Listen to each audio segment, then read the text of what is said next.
Welcome in Thursday morning edition Oxford Exxon Podcast. Chase Parham, Neal, McCready, Clark Ford studio here with you today. We will call Jeffrey Wright in a minute, and I guess, right? Yeah. Okay. No and I have not discussed the podcast this morning, so we'll talk to Jeffrey in a second. Obviously, hit on whatever else comes up here in the next little bit. First of two shows today. Hand raise guys tonight at 7 to close your day. It's always a full packed day on Thursdays with MPW Digital anyway. So no Pete's Pigskin preview today. I don't know what happened. I hit the record button. We were recording. I lost Pete for a second. He's had connectivity issues. I hit pause. I hit record again. It told me it was recording. It did not. First time it's ever happened to me, but it happened, and so it is what it is. Yeah. So by the end of this day, I'm not sure that's going to matter. Yeah. Well, I don't know. We'll talk about whatever we talk about. The Oxford Exxon Highway 6 West in Oxford. Game day football jerseys still available. One more to go in that contest this season. They've given out 6 so far. They'll give out one more for the Egg Bowl. You make a purchase, and every time you make a purchase, you have a chance to sign up there with the Blue Sky in Oxford lunch specials as well. Any size fountain drink and bread of your choice coming with those. And again, coming to you from the Clark Ford studio. We are. Clark Ford is in Amory, Mississippi. 662-257-1900 is that number. Call it. Ask for Corey Clark. Tell Corey what Ford product you're looking for. He'll send you a quote within 15 minutes in business hours, right to the bottom line. No hassle, no haggle. You get your quote, and the rest up to you. Shop it around. Do what I've done. I'd recommend that you do. Let's hop into a Clark Ford today. 662-257-1900. Jeffrey Wright. Others will join on the Rafters Music and Food Hotline. Rafters on the Squares, the perfect place for your Christmas party or gathering. My computer hates me, man. They can accommodate parties of 10 to 500. It's great food with Cajun flair, holiday drinks, and a festive atmosphere. Call Jeannie 601-842-0948 to request a catering menu and to reserve a date.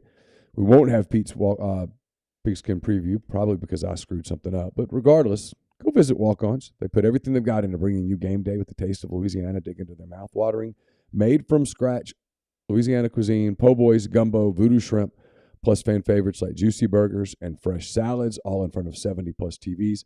40-plus ice-cold beers on tap. Also, let Walk-Ons take care of your tailgating needs. Inquire about their family and friends bundles, their tailgate platters. Order online at walkons.com. or on their convenient Walk-Ons app. Visit the Walk-Ons today in Oxford or Ridgeland. Jeffrey, ready? Is he ready? Oh, I don't know. I haven't tried.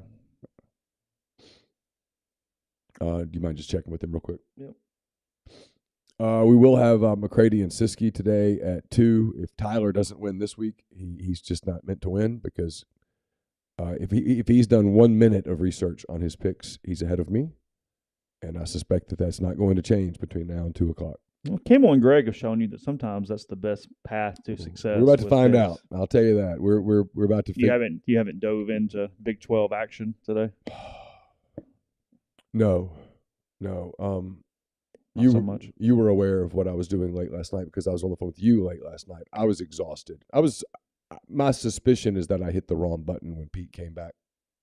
Really? I was so tired. Literally, as Pete was doing his film thing, I caught myself nodding off a couple of times.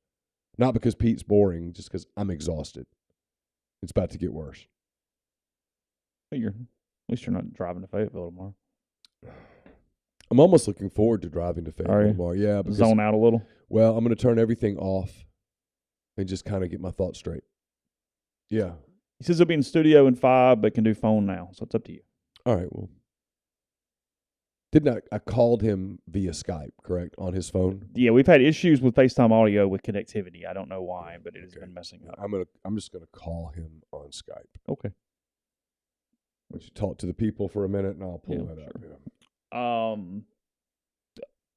Reminder, I know you people were worried about other things, but Ole Miss basketball tomorrow night, UT Martin as well, because otherwise I will forget to mention that at all over the course of today's show. So that is tomorrow. Got a podcast coming out later today with Javon Patterson, former Ole Miss offensive lineman, now working to get former players involved with the foundation. So have that published here in a little bit. Recorded with him several days ago, but just from a couple different reasons. Just now running today. So That will be out later. So we got a lot of podcasts still coming up on the network, even without Pete's Pigskin preview for Ole Miss and Arkansas. I exchanged 5 questions with the Arkansas rival site. I would assume those point today. I've sent waiting on his, so as soon as I get those, It's probably publishing your answers. Oh, before he sends me his? I think so. I don't know. That beat where the people expect you to cover everything, and he's a one-man band. Oh, really? Yeah. Like, oh, God. And that beat apparently at Rivals.com is they're doing a lot of it's mincemeat. They just wear you out. You spit you out, and you're gone. They're doing some track and field and stuff. No, but apparently their people expect like football, men's basketball, baseball, and then they expect some of the other stuff too. And then they want old school recruiting coverage because they haven't figured out, because nobody will just tell them that recruiting has really, really changed. Yeah.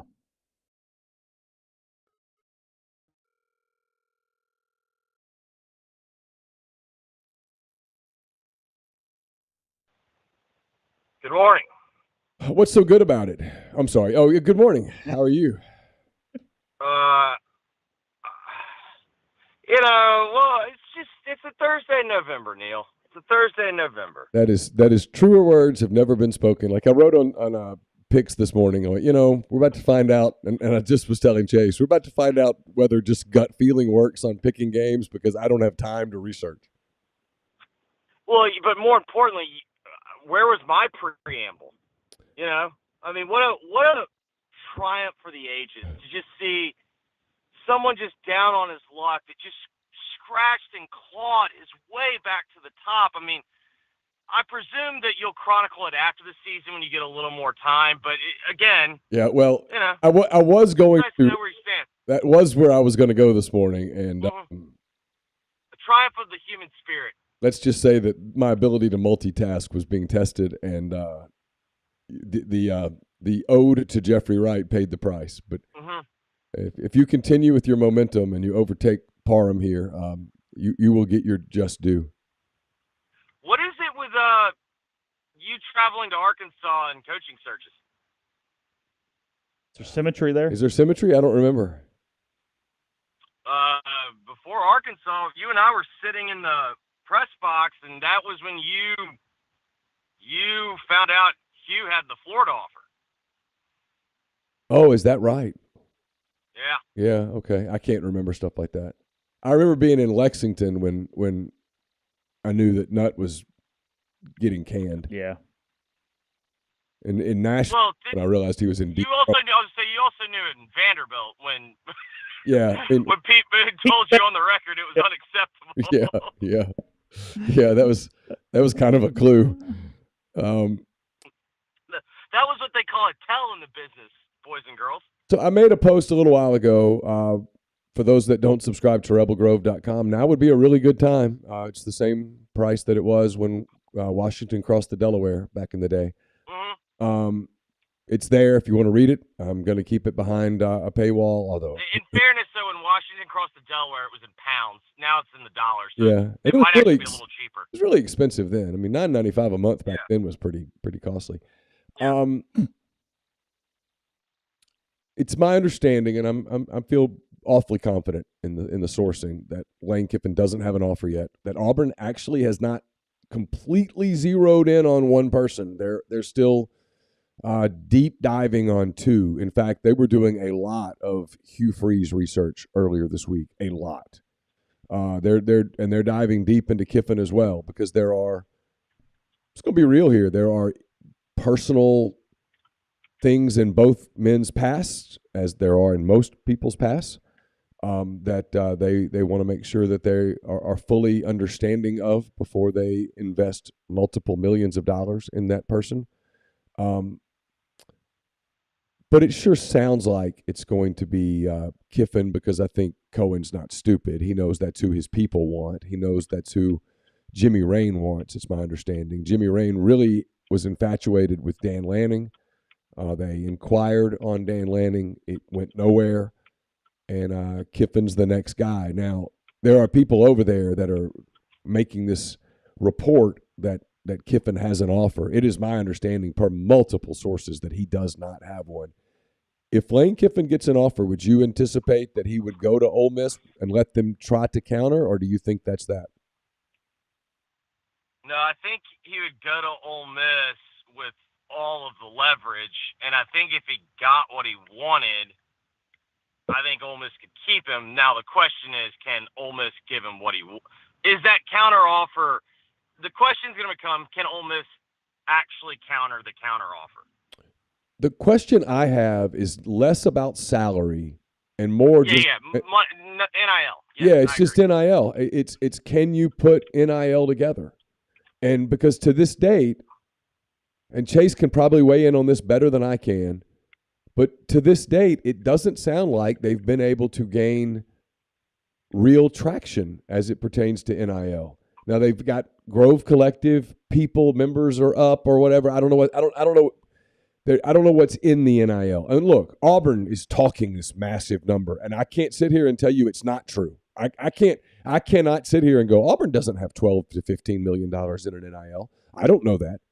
Now, if I'm Lane or Hugh or anyone else, if I'm taking that job based on that, I need to see some proof, right? At some point, someone's going to show me, well, here's where the money is. It's right here, and here's what it is. Well, I think Lane will need to know that number. I don't think Hugh needs to know that number.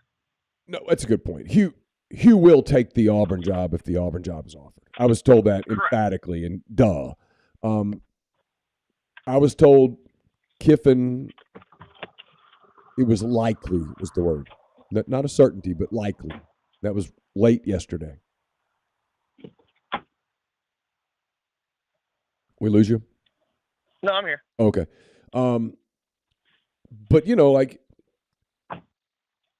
here's I hate to be overly critical of something that I just am not aware of the inner workings of it. But like this morning, Walker Jones tweeted that the Grove Collective had reached a deal with a corporate partner, corporate sponsor. And I told Chase, well, if you have, at this point, knowing the lay of the land, why not just announce that sponsor? Don't be cryptic about it. Go, here's who it is. It's Company X. Well, PR in general, always positive, always lie. Again, that was my point yesterday. We talked about the podcast, I mentioned it yesterday. If I'm any collective in the country, forget Ole Miss, just lie about your numbers. Who cares? Nobody's opening up the books. I mean, don't be stupid. But transparent is not the answer from a marketing standpoint. It's be as positive as possible, get more people engaged, because, I mean, one of the worst things you can do from a marketing or PR standpoint is blame the people you are trying to collect from and try to browbeat them into giving more money. It doesn't work. Well, I mean, it's the whole basis of my radio show is don't tell the story, tell your story. Yeah. And do you know where I learned that lesson? In a marketing class in college. I'm trying to be super careful here about what I say because I just don't. I would at least say, if I'm going to be fair, it's entirely possible the company, the corporate partner, either they want like paperwork and whatnot. Like the only way you don't announce the company is if the company that's paying for it says, I don't want it announced. Right. Because at that point you are beholden to them. Then my attitude is don't tease it. The problem with problem with teasing stuff is that you tease something and you build expectations and you build expectations and you build expectations and then you come in with a thud. Because let's be real, when you say, hey, we've landed this big corporate sponsor, people go, finally they got FedEx involved. Well, when you don't say corporate sponsor, if you can't say who it is, it's the amount of the gift. You know what I mean? Hey, we got a fish this morning that gave $500,000. Yes. Okay, cool. Who gives a crap who it is? Right. Oh, they're being charitable and anonymous, and that's great. But that has a tangible benefit to it, because the two tangible benefits in announcing this are either the name of the corporation or the amount of revenue that is being given to this for whatever purpose. That's it. One of the two. But back to the subject at hand, Ole Miss plays Arkansas on Saturday night. They play Mississippi State a week from tonight. They're not in the SEC championship game. And I believe based on what I've heard, that late next week, that's the what the sourcing said, late next week. Well, late next week means Friday. I believe they're going to approach Lane Kiffin, and Lane Kiffin at that point is not preparing for a football game, and he can entertain that. He can hold that audience, if you will. They being Auburn. They being Auburn, and presumably they being Ole Miss. If I'm Ole Miss, I'm trying to get ahead of this, but I don't think that's the strategy, and maybe it's because I don't know. There's a lot there. But you know, well, I could make the case for why they can't get ahead of it. I think the reason why they can't get ahead of it is, it seems to me in this particular case, the salary and what we're talking about in terms of the offer, Ole Miss doesn't really control that. It seems like the number that is the number that Lane cares about the most is the NIL number. Yeah, I mean, salary is not the point here at all. And the thing that's a problem, you can't really fix it in a week anyway. Right. I mean, you can present a plan and go, no, stay, and here's the reason, and here's whatever. But, I mean, you're not going to get a ton of tangible fixes in 6 days. Were y'all – because I've heard $13 million. So that number's in between whatever Neal's saying, 12 to 15. 13 to me is in between 12 and 15. Sure. I mean, do we have any impression of where the Ole Miss number was? Because to me, my first thought was, well, if 13's the number, that's still not even half of what the big boys are playing with, right? Depends on who you believe, right? We're back into that deal of it's the boys. Sure. I mean, it's the – and is it total? Is it annual? I mean, there's so much crap here. That's my point. You can just tell whatever story you want. It's the boys and like for the boys. Yeah, to your point, is the $31 million signing class for Texas A&M? Well, is that like NFL contracts where they announce the total value, but no one ever gets the total value of an NFL contract? Like, is that, or is it $31 million for each kid? Was that a signing bonus? Well, I mean, and look, let's take Auburn, for example. They essentially were withholding funds from Harsin because they didn't want him to succeed. So they've been raising this stockpile because they weren't using it on the last guy for a year and a half. Right. So is it simply the nest egg that they've been saving for, but now once it's over, they can't replicate it again? And I don't know the answer. You know what I mean? So in some ways, that's where did the war chest come from to pay Harsin off? Good question. I mean, they paid off. They paid Malzahn off Malzahn. They're paying off Harsin, and presumably they're willing to go. I mean, look, I've heard the consistent number I've heard is 7 years, $11 million a year. Is that right? I don't know. Is that just a number that got circulated? That's from Auburn, correct? Yes. Okay. And for what it's worth, I mean, the number I keep hearing from Ole Miss is that they can go to 6 years and that they can go to $10 million a year. And then I'm going to repeat what I've said all along, and I said this on G-Pits with Jay. I just don't think it matters. I don't think it matters I think we're having a conversation that is completely irrelevant with salary. I think you can do 20 years at whatever because he's not staying. Listen, I'm going to say this again. He's not going to be at Ole Miss or Auburn in 5 years, period. That's my bet. I'll go 100% on it. I'll double down. He's going to coach in the NFL or coach at one of the major Texas schools. And then here too. And by the way, Jay pushed back on this. The idea that you can't go from Ole Miss to the NFL, but you can from Auburn to the NFL is holy shit. I mean, of course you can. Look. Hang on, Jay said you couldn't? Well, he thought it would be easier from Auburn, and that's fine, whatever. I mean, look, Jay's got an audience that he does have to placate. I've done it differently, so I don't really feel like I have to. Matt Rule left Baylor for the NFL. Okay. So stop. Point being, real quick with that contract thing, salary is irrelevant to me. I don't think it matters. I think they're all close enough, and that's not what was dictating this decision at all. I just don't think it matters. But, yeah, I mean, look, Ole Miss has just quickly for everybody, real quick, 30 seconds.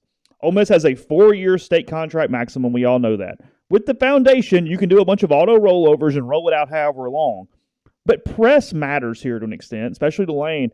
they can't announce a 7, 8, 9, 6-year contract. Frankly, and again, you can get pissed off at whomever. The IHL freaking hates it when you do that, and they won't allow it. You cannot.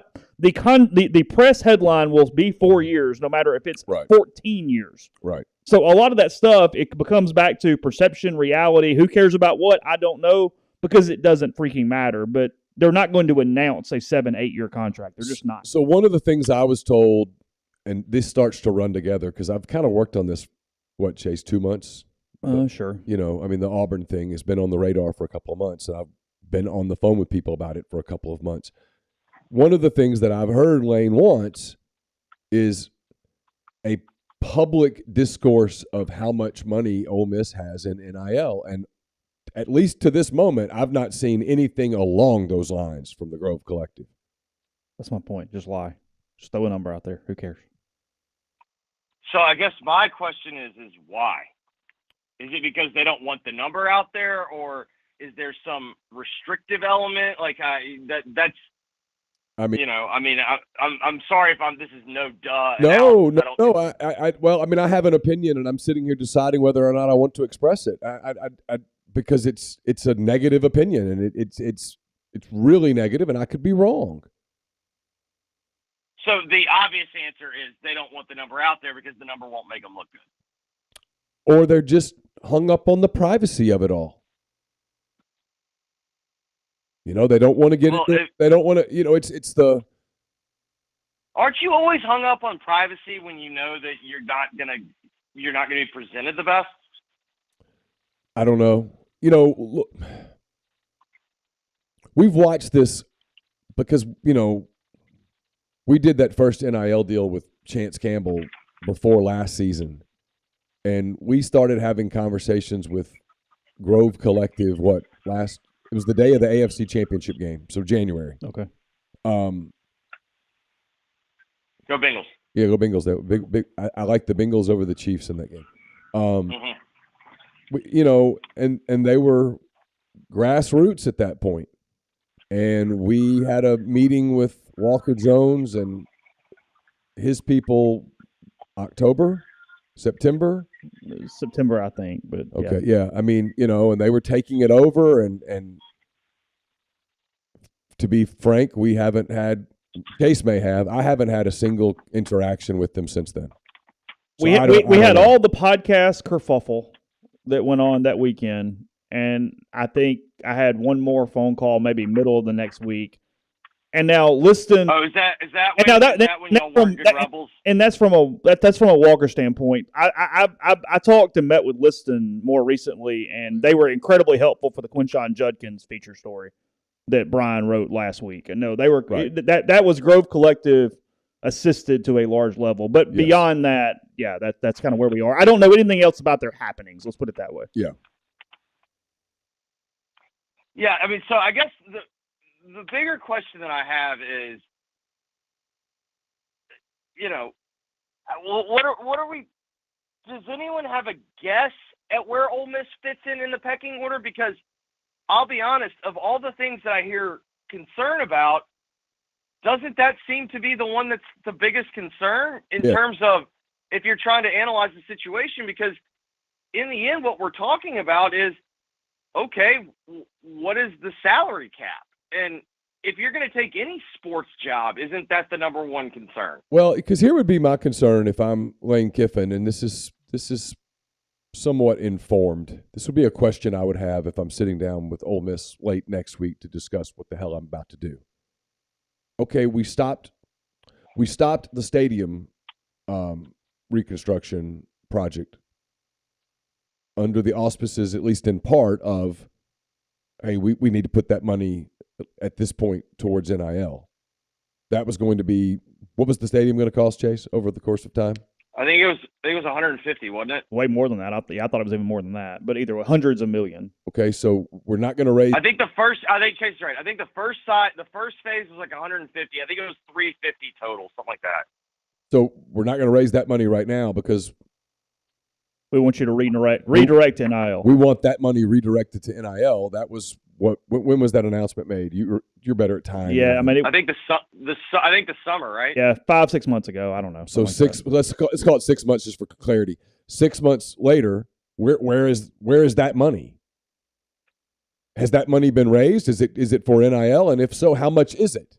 And if not, why not? Why did that ball get dropped? And if that ball has been dropped, if you're telling me we're going to recover the fumble here, tell me how quickly you're going to recover it, how you're going to recover it, and where you go from here. Because his concern is, and I know this well enough to say it out loud, his concern is that without NIL, he thinks it's the only thing really that it's the most important thing and maybe the only thing that matters in recruiting. So hold on one second. Yeah, go ahead. So he thinks that if you don't have that war chest to get players, that not only can you not get them, but that if you have them on your roster, you can't prevent them from being stolen.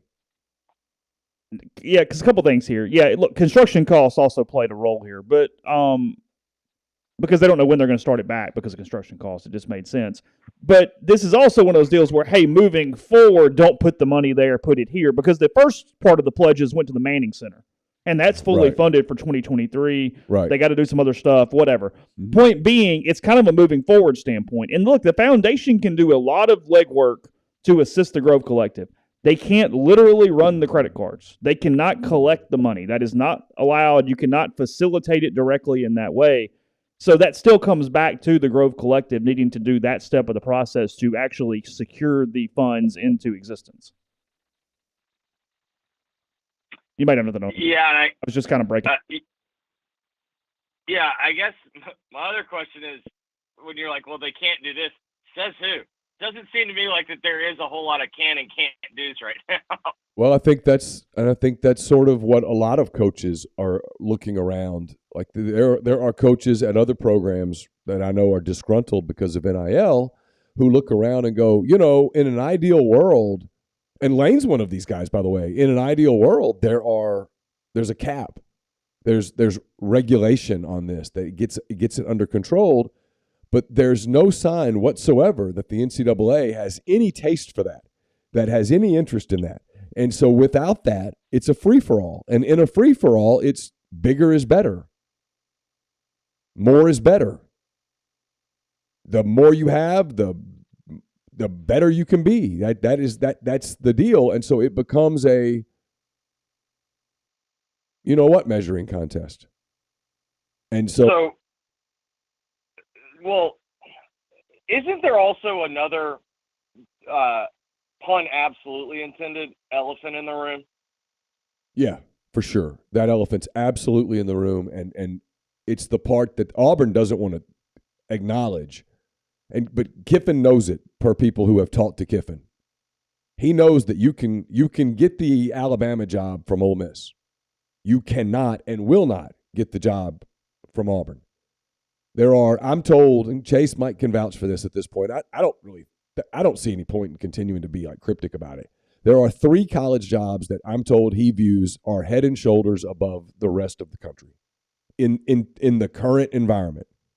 And that's Alabama, Texas, and Texas A&M. I mean, I was told not USC. I was told yesterday that one of the reasons. Of course, I guess he can't get the USC job again. Probably not. Yeah. That feels like that would be a tough haul. One of the reasons that he's salty sometimes about Jimbo is not just that they don't like each other. It's that he can't get over how much Jimbo has wasted the resources that he has. But he views those jobs as the elite jobs. Now, it's interesting that 2 of those jobs are in the division that he's in right now. And so, I pissed off a lot of Auburn people yesterday, and so I'll throw this at you, Jeffrey, and tell me whether I'm wrong. It's not an insult, in my opinion. But in my opinion, on its best day, Auburn's the 4th best job in the SEC West. And frankly, on its worst day, it's the 4th best job in the SEC West. The only hesitation I have is, are we saying based on the information we currently have, or are we trying to I think we're talking out? Straight resources Just and the whole deal. Infrastructure available. If every job was open, how would you pick them? Yeah. If you had 100. Yeah, I mean, I'd like to know if the Arkansas rumors are true and that they're going to get – Because you can laugh all you want, but ladies and gentlemen, if you are a Fortune 100 or honestly Fortune 500 retail company, you have a presence in Northwest Arkansas. Yeah. So if you can roll your eyes all you want, but I think Walmart is going to be interesting down the road. But the problem for Arkansas, and look, I have kids up there. We love Fayetteville. It's a beautiful place. We enjoy visiting. That being said, the problem that they're going to continue to have, I suspect, is unlike Alabama, Auburn, LSU, Texas A&M, they are not smack dab in the middle of a ripe, fertile recruiting area, and you still have to get kids to go. Sure, but if we're trying to rank the jobs, my point is, if they really do have the money, and like even by Kiffin, he thinks that's the only thing that matters. I mean, don't you have to acknowledge that? You do. I still would put. It's hard for me to justify a world where I put Arkansas ahead of Auburn. I can't get there yet. Now you might be right. Yeah, it's more of betting. Honestly, that'd be more like betting on a stock, or taking a future that you think maybe. But at this point, I think that's probably fair. But I mean, I do think the bigger question is, well, is 4 closer to 7 or is 4 closer to 1? That's a great question. My point was, if you asked 100 college football coaches and you said, hey, guys, great news. You get to be an SEC West coach tomorrow. You're going to make $10 million a year. You get to take over the program. You get autonomy. Now, that's an issue at Auburn that we'll get to in a minute. You get autonomy. You get everything you want. Pick your program. Go. I'm guessing that out of that 100, all the ballots are for one of 3 parties. They either go to Alabama, LSU, or Texas A&M. I think that's more than fair. That was my point. I understand this is probably a question that he doesn't ask, he being Kiffin, but has an Auburn coach ever not gotten fired? Let's see. So Dye even technically got fired. Bowden. Terry got fired. Tommy got fired. Tommy got fired. And look, had it not been for Jay Tate's reporting, Tommy gets fired a lot earlier. I mean, they were hiring Bobby Petrino. Regardless, Chizik got fired after winning a national championship. They spent years trying to fire Malzahn and finally did it. Harsin got 1 year before they tried to fire him, a year and a half before they did fire him, and enter Lane / Hugh. So you can do the whole believe in yourself thing, and I understand coaches in general probably believe in themselves to a level that the average human being cannot comprehend, and I can accept that. But don't you also have to be, if you're sitting there going, if you believe that Auburn is not your destination job, don't you have to tread carefully? Yeah. If you're Hugh, it's your only probably realistic. I think Auburn's your only realistic shot back in the SEC. So if you're Hugh, I get it on that, by all means. But if I'm Lane and I don't view Auburn as a destination, doesn't that have to enter your calculus to a certain degree? Yeah. It absolutely does. I mean, yeah, the place is still psychotic in some ways. No offense, Brian. Here's the deal. If I'm Ole Miss and I lose Lane Kiffin to Auburn, when I look in the mirror, I'm like, oh my God, what shape are we in? Because you're not. I mean, look, nothing against Auburn. I've been clear on this, but Auburn, like today, this moment in time, is a train wreck. Yeah, but isn't Auburn, after they fire any coach, a train wreck? You know what I mean? But I mean, they're a special kind of train wreck right now. You've gone through a 2-year deal where they literally tried to create a personal scandal so that they could fire Brian Harsin with cause. Like, they made it up. That doesn't happen everywhere. No, but I've always viewed Auburn as like a speedboat. Like, Auburn can be like heading to a car, just an absolute disaster of a crash, but it can change pretty quickly in any direction. Like, Auburn can be rolling and all of a sudden it can be, ready to fire its coach. but it also can be like, you know, Chiswick's last year, that looked like one of the worst football teams you've ever seen. Well, the next year they were, you know, they're a tip pass away from being the national champion. I will say this now, in defense of whoever gets that job and in defense of some of the Auburn bullishness. And that was one game, and I was in a press box, and I was watching the Alabama deal from the sidelines. And I'm just going to tell you that I came away with two observations about Alabama, and I've run it through some people, and people have told me that I'm onto something. I saw cracks in the armor.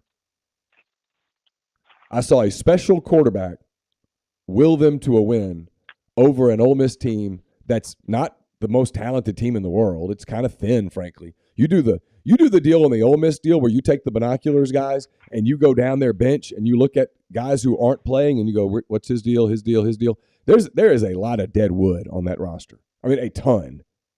Frankly, it's an indictment of the current staff that 3 years in, you are so thin. I mean, I'm just being honest. But I looked at Alabama and I went, you know, I don't know that that's the well-oiled monster machine that it's been over the last few years. And I told you guys, I talked to a pretty prominent NFL guy who told me that was an astute observation. That there are I mean, all you had to do was look at. And so there's very few times when Ole Miss and Alabama play, and I thought Alabama still was if you're talking about the all aesthetics team, I thought Alabama was still better. Yeah. But it wasn't. It was closer than I thought, and the reason why I brought up in the post show, you know, if this really was supposed to be the greatest Alabama team of all time, like how did they misevaluate so badly? But the larger point that I'm trying to make is, you know, I don't know, like I get it. Maybe Saban's doing the whole, hey, you know, you should appreciate winning more and whatnot. But when they had the fourth down where the center, you know, the clock's running out at the end of the quarter and they're just trying to get a look and flirt with it, and the center snaps it, Ole Miss gets the stop, gets the ball right back.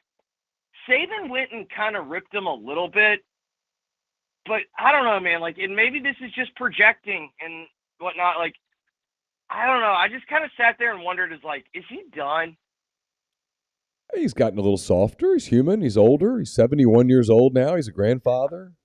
I'm sure he cares about legacy, and nobody wants to be remembered as, like, you know, a total dick. Like, yeah. Or he can do to add to his legacy. I mean, we all joke about it because literally there's so many that we've lost count. He's won the championship, 7 times? Yeah, 6 there, 1 at LSU. So what's 8? Yeah, I would say I can't remember if it's 7 at Alabama but yeah. Yeah, so when you say, how many titles did Gene Chizik win? It's pretty easy to remember 1. Right? I mean, you say, you know, how many titles has Calipari won? You go, 1. It's kind of a problem. With Saban, it's like, I don't know, 8, 6, 12, I don't know. How many SEC? Yeah, I don't know. Are we talking full? Like, I don't remember. Like, is that LSU one count? Like, I don't know. That's my point. So, you know, if you told me that he's just kind of lost the edge a little bit, and a little bit is all it takes. And then back to the NIL point, I think the better point, and this was the same NFL guy, he goes, you know, in the past, when we'd go visit them, they're just chock full of 1st and 2nd round picks. He goes, now they're chock full of 4th and 5th round picks. Because what's happened? Well, those same kids who in the past all went to Alabama, now a lot of them are going to Georgia. A lot of them are at Texas A&M. And believe it or not, Texas A&M, go look at the mock drafts. I know they suck. I get it. But look at the mock drafts. They have like 4 or 5 dudes going in the first 2 rounds. And that's before, before NIL kicked in. That's the kids that they bought illegally, in quotes. Now they buy them legally. I mean, look at A&M. I realize they suck. Then go look at their recruiting class. And maybe Rivals and On 3 and 247. Maybe we're all wrong. I mean, I grant you that possibility. Beats the hell out of me. I'm glad I don't evaluate high school football players. But all the A&M kids are 5 stars.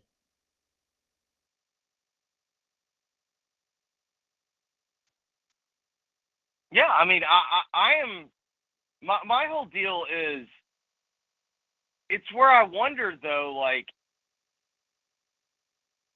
should Alabama be in that tier with them? Because I don't know. We've talked about it all summer, where my concern with the Alabama and the Auburn jobs is I think those are great jobs in the under-the-table world. I mean, obviously, I think the Alabama job is a better job than the Auburn job in the under-the-table world, but I think the Auburn job is a great job in the under-the-table world. I've not seen a lot of evidence to suggest that the schools that were great jobs in the under-the-table world will be the best jobs in the era of transparency. I think Clemson. I think he looks at Alabama differently because of his 3 years there, and he was there during probably the Saban's late Renaissance, if you will. He was a big part of the late Renaissance, and what he saw at Alabama was excellence across the board. Like the medical people, excellent. The academic advising people, excellent. The people that coordinated recruiting and evaluation, excellence. He just saw that what Saban got to do was do what Saban does well, and surrounding him was excellence, where Saban never had to worry about having to control all aspects of his program. He was able to delegate, pay for whatever you needed. You needed another analyst, you just go got the analyst. You needed another recruiting person, you just go got him. You just did it. And so I think that his view of Alabama is more complementary to what he experienced than it is necessarily where they are from an NIL structure today. I mean, I can understand that, but then it's where I ask, if I'm asking the follow-up to him, and this isn't a question for you, it's like, so is that more important to you, or is the NIL more important to you? Because I think part of the reason why Alabama is where they are right now, I don't think Nick Saban forgot how to coach. I think that they can't go get the players that they used to go get. Yeah, and I don't know the answer. I think we're about to kind of find out over the next 8-9 days. We're going to find out a whole lot about what it is that he views as where he views things. I mean, it's legitimately. I mean, look, I don't know that no one's going to ask it Saturday night. No one's going to ask it Monday because you're not going to get the answers. But in the aftermath of this, there's going to be a lot of questions asked of people, of him and of people around him, as to how he viewed different things. And if he stays here, right? If he stays here at this point, I mean, if you're Ole Miss and you avoid this threat, hey, guys, guess what? Incoming. There's a new threat coming. So you got to, if the goal is to keep Lane Kiffin forever, well, you're probably in trouble. But if the goal is to keep him for a long period of time, you got to fix this right now. Because quite frankly, if you told me today that Lane Kiffin's not the next coach at Auburn, I would tell you it's because he got wind that something big is coming in the next 12 to 24 months. Yeah, and I guess in fairness, it's easy to sit there from the peanut gallery and go, you got to fix this. I mean, what if the answer is they can't fix it? Exactly, and I don't know that, and that's what I'm saying. I mean, who knows? I mean, you might be right. The reason that they're not being transparent is because the transparency would be brutal. Who knows? I mean, to me, when you hide something, you're hiding it for a reason. I mean, typically. And typically you hide it because it makes you look poor. Not, you know what I mean? That pun was not intended, but that's what it fits. But it's also, like I said, being honest. You don't have to be honest. Lie. Who cares? Yeah, prove it. I mean, seriously, nobody's opening up books. We're not doing tax returns. Who cares? Everybody's lying. Everybody's acting like the 4-year number is the 1-year number. Everybody's full of crap. Sure. I mean, I joked full of crap. I joked about this yesterday on Twitter. I mean, you're telling me that all these kids that are getting promised all this money are actually getting the money? I think there's a whole lot of Michael Scott going on with, I declare bankruptcy. I promised it, but good luck.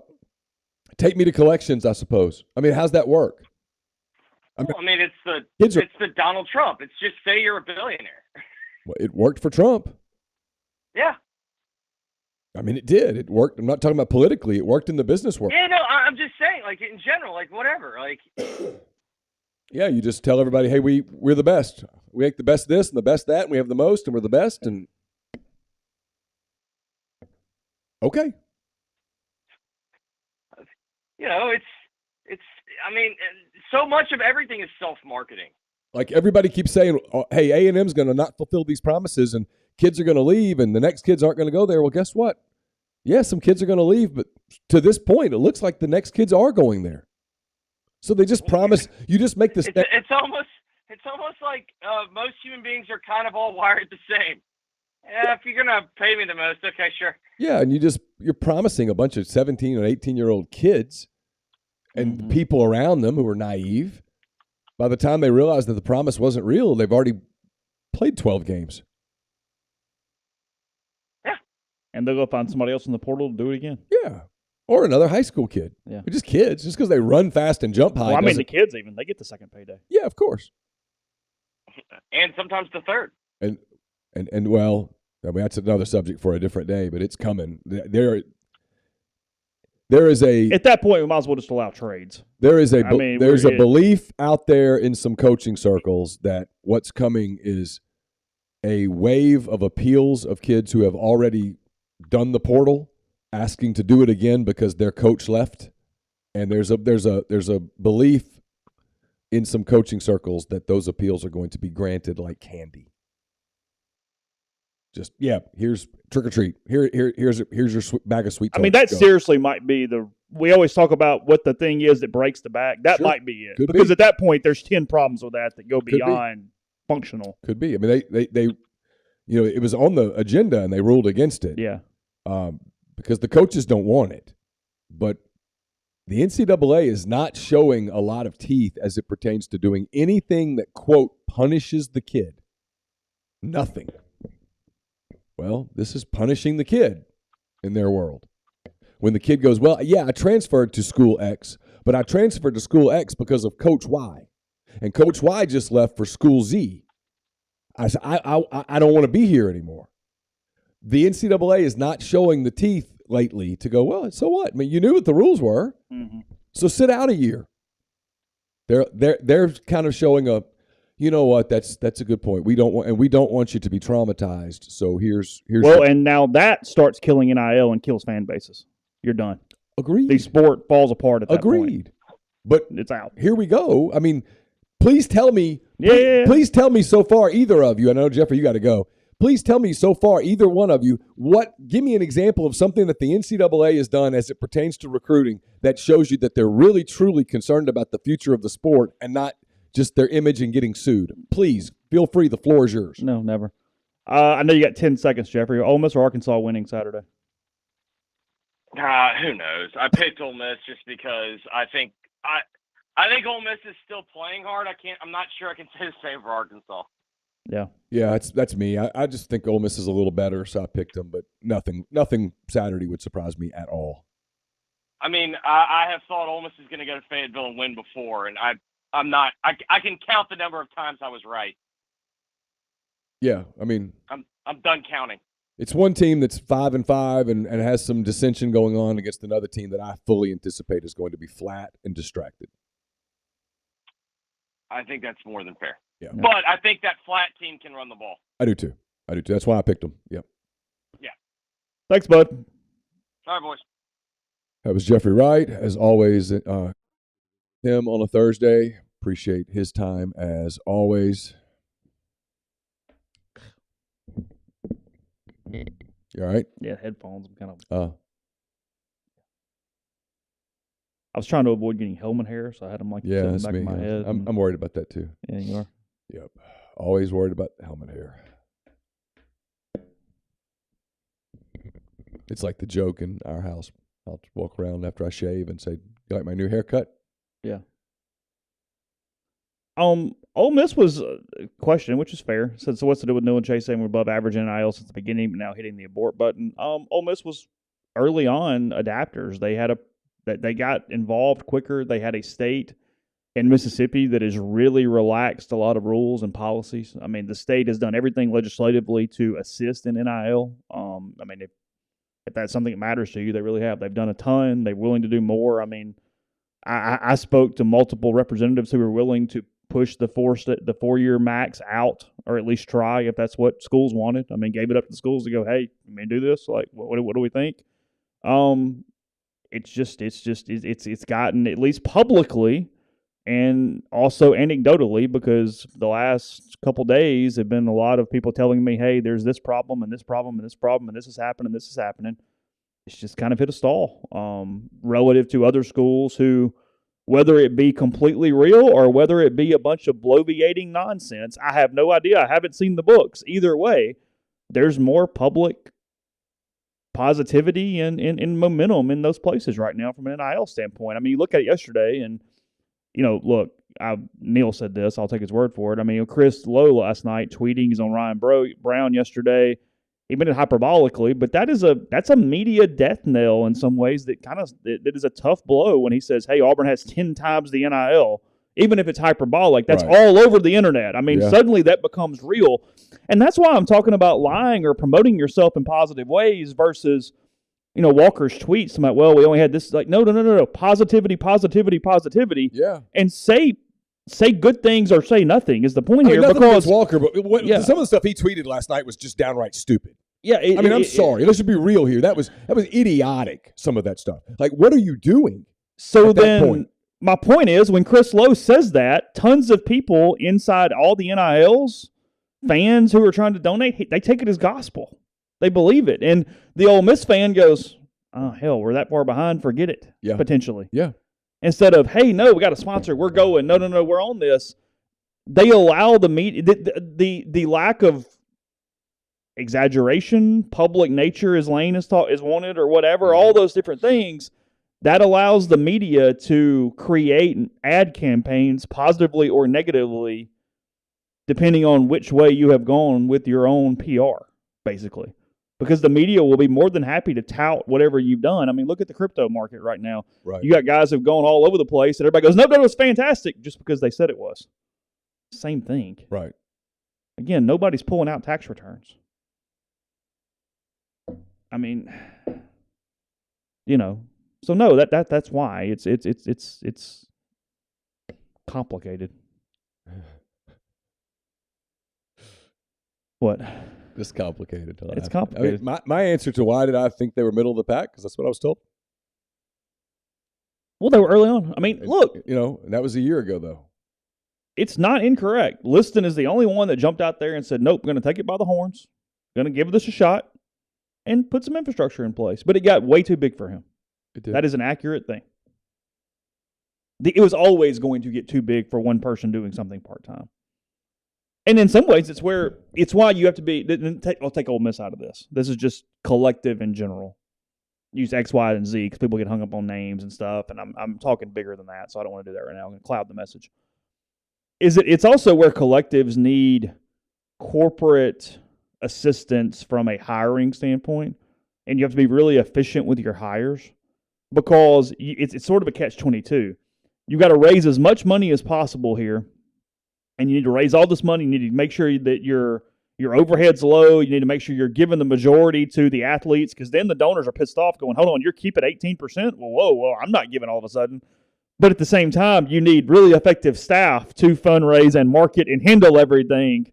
And it's a double-edged sword that's just cutting the hell out of you on both sides. So you need this almost kind of outside money to fund it that is not impacting donations in a lot of ways. And that's a difficult thing. We've learned this. You got to spend money to make money. Yeah. Right. I mean, you got to spend. But it has to come from somewhere else. You can't tell everybody we're taking 22% to pay staff. They'll stop giving. You know what I mean? I guess, because that was a huge fight. The Clover Fletcher was taking 10%, and everybody was mad about it. That's true. But at that time, the staff was one person. Yeah. At some point, you got to be honest. People go, hey, look, we're going to have to raise X amount of money for staff, and then here's where. All right. When you hire the staff, you've got to hire the right staff. Also, there's an efficiency to it. It can't be, okay, let's hire this person because he's the son of so-and-so. Let's hire this person because he used to play football here. No. If you're going to hire fundraising people, hire people who are really damn good at fundraising. If you're going to hire someone for marketing, hire somebody who's a professional at marketing. Who, I don't know, has a degree in marketing. from a reputable place. Hire some people who aren't. This is my criticism of Ole Miss. Hire some people who've never been here before. Hire some people who come in to do a job, to put it on their resume, and to get that on their resume, they have to do really well. Hire some people who are hungry, who have to learn about it to do it. And if they happen to fall in love with it, great. But that whole we want people who love Ole Miss thing is a mistake. No, I just want people who are really good. I just want people who are really good. Where you went to school, I really don't care. Where you're from, don't care. Are you good at what you do? Are you hungry? Are you good at what you do? I mean, I agree. I'm probably not alienating the entire fan base by eliminating Ole Miss people, but yeah, I mean, just find the best people in general. But I'm not hiring them because of that. Well, yeah, no, I agree. Yeah, I agree with you. I think that's happened. And I mean, it just need more people, need more spots, need to be more efficient. It's a lot of stuff here. I mean, the website needs revamped. I mean, the website is not conducive to what they need right now. And I would say that to them. That's not me being critical. That's just the truth. I haven't been on it. I don't know. I can't comment. Well, I haven't. It's anecdotal. I'm just hearing stuff the last couple of days. So I don't know. That's where we are. Ole Miss plays a game in 50 something hours. 56, I guess. That's complicated math. Yeah, 2 days. 2.5 days. Something like that. And then a game on Thursday night against Mississippi State. And now the Iron Bowl is Saturday at whatever time. Is it 2:30? I think it's a CBS game, yeah. Is it? But we've hit the point now where the football games are secondary. This is the story. People will hate that. I get it. But like next week, the Saturday night, even Cole and those guys, it's Cole and Jordan Rogers and those guys. I mean, they got to talk about Lane's future. This is everywhere now. That'll be a tap dance. Whew. I mean, that'll be a real. And then all next week, that's a corporate partner. Leading up into the Egg Bowl, it's going to be a major topic of conversation.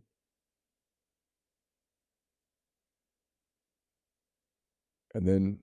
No, JM, the website's very important. You have to have the ability for corporate people to pay immediately. No, the website is an entry point. It matters. Yeah, it matters.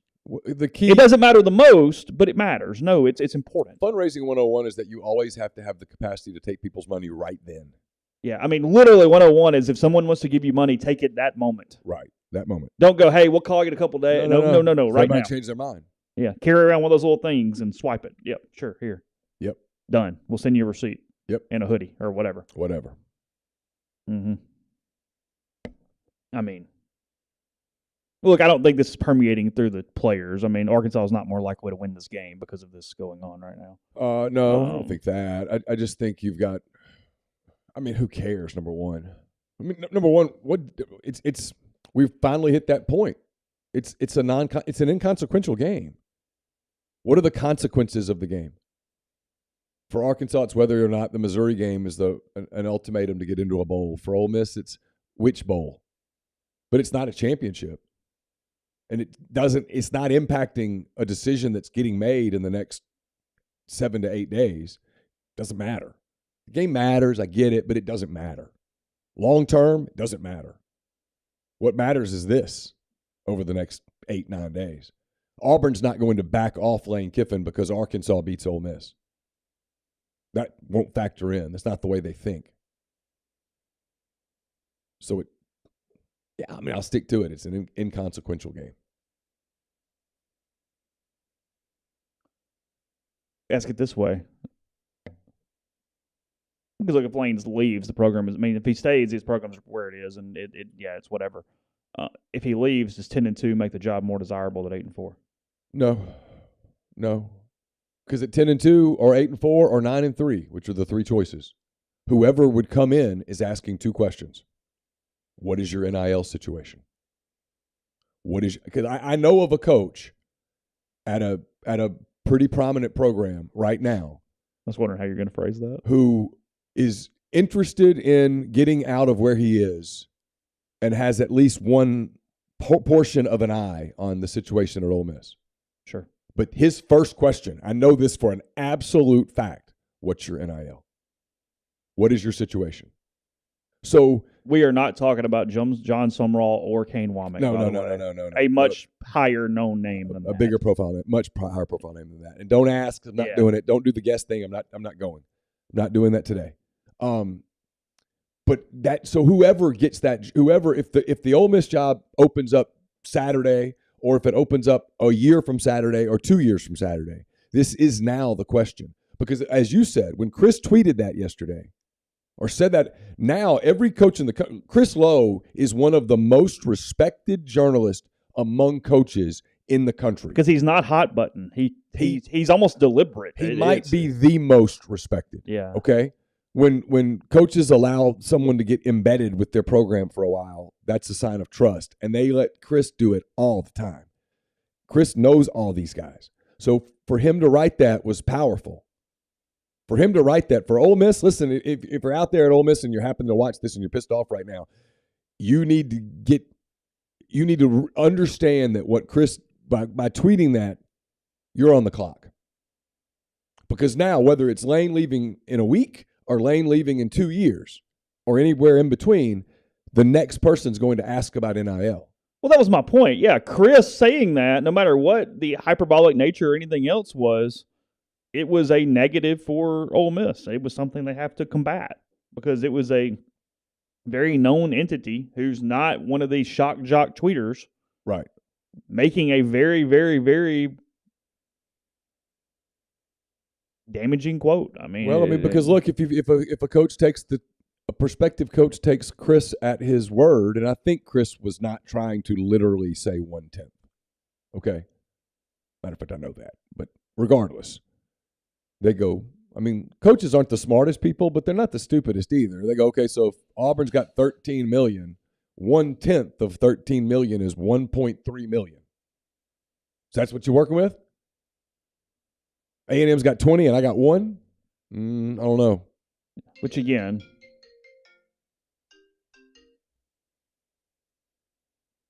need it? Yeah, I need to take it. Okay.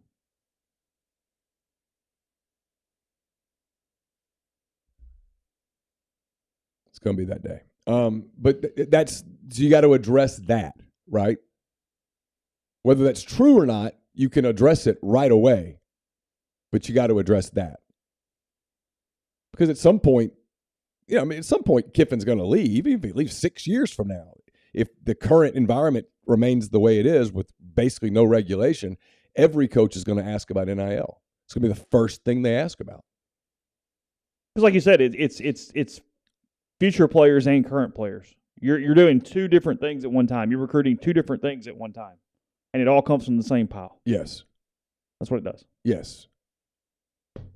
So, that's it. We clearly didn't go through Neal's picks today. We've got calls, frankly. We've been going for a little more than an hour. There's just stuff. More podcasts coming throughout the day. As we know more, we'll update anything on the message board. Although, again, Neal made an update this morning. I mean, barring something crazy, I can't expect a whole lot more actual public news today, I wouldn't think. No. So we'll be with you wherever we need to be.